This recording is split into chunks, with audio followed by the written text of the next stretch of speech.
What's up guys, Jen Palco here. Today I'm going to do a very interesting video about the elements and your emotions and how they are interconnected in Chinese medicine and acupuncture land.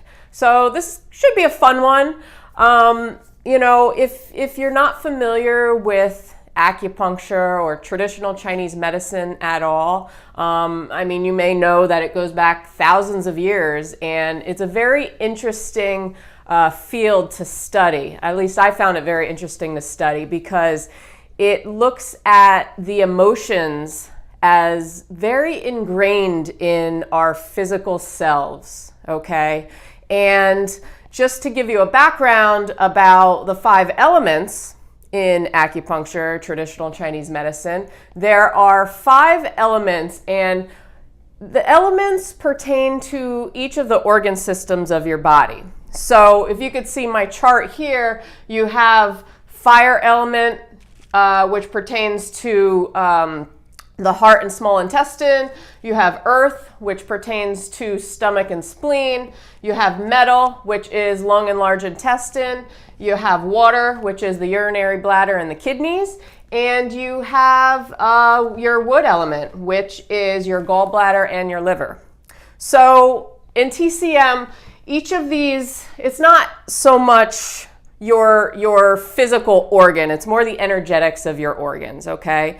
And how they tie into all these different components of a person, okay? It could be emotions, it could be sounds, odors, seasons, colors, as you'll see, for example, fire is red, you have earth is yellow, you have metal is white, you have kidneys, the water is blue, and you have your wood element as green.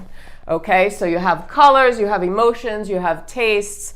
So when you're looking at the elements from a holistic perspective or on an individual, when somebody is experiencing certain outburst of emotion, say you have an outburst of anger per se, that can signify an imbalance in one of the organs. So that's kind of how it works. So say you are prone to suddenly be a very angry person and very angry about life and things and situations. That might be tied to your wood element. You might have an imbalance there, okay, in your liver, gallbladder, meridians, which is basically how it works. If you are a worrier, you worry a lot, it ties into the earth element, to the stomach and the spleen meridians, okay? So you might have, even if you have pain on a particular channel, meridian throughout your body, that can show up as emotional stuff over time. So it's very interesting to see how everything is all connected in the body.